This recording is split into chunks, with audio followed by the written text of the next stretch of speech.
পাৰিম। এটা যদি আমি বিশ্লেষণ কৰি চাওঁ তেতিয়াহ'লে পাম এইকেইটা কেনেকৈ সাধন কৰিব লাগিব। প্ৰথম সাধন কৰিব লাগিব ধৰ্ম। ধৰ্মৰ প্ৰথম কি কৈছে সাধন কৰা পদ্ধতিটো? দেহ শুদ্ধি। দেহ মানে আমি য'ত ধৰ্ম কৰিছো এই জেগাখন শুদ্ধ হ'ব লাগিব। অৰ্থাৎ আমি নামঘৰ ভাগৱত পাতিছো সুন্দৰভাৱে শুদ্ধ কৰি ল'ব লাগিব।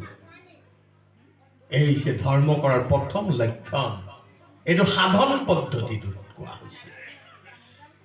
দেহ শুদ্ধিৰ পিছত কি হৈছে? কাল শুদ্ধি। কাল শব্দ অৰ্থ হৈছে সময়। সময় যদি অশুদ্ধ হয় কৰ্ম কেতিয়াও শুদ্ধ হ'ব নোৱাৰে। কাল শুদ্ধিটো অৰ্থাৎ সময়টো শুদ্ধ সময়ত কৰ্ম কৰিলেহে সেই কৰ্মৰ যথোচিত ফল লাভ কৰা সম্ভৱপৰ হয়। সেই ধৰ্মই সেই যথোচিত কৰ্মৰ সম্পন্ন হয়। আজি আপোনালোকে গম পাইছে আজি 12 বছৰৰ মূৰত প্ৰয়াগত কুম্ভ আৰম্ভ হৈছে। কিন্তু কেনেকৈ হৈছে? সেই সময় চাই সেই ক্ষণ মিলাৰ লগে লগে কুম্ভ আৰম্ভ হৈছে। লাখ লাখ কোটি কোটি তাত ভক্ত গৈ আমাৰ সনাতনী পৰম্পৰা হিন্দু ধৰ্মত যিমান ভক্ত আছে, ভাৰততেই নহয় বিভিন্ন দেশত যিবিলাক ভক্ত আছে সকলো আহি তাত সমাগম হৈছে।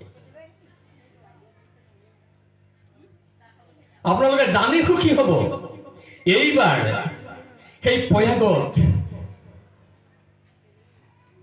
মহাপুৰুষৰ সৃষ্ট নামঘৰ প্ৰতিষ্ঠা কৰি সত্ৰাধিকাৰসকল তালৈ যাব।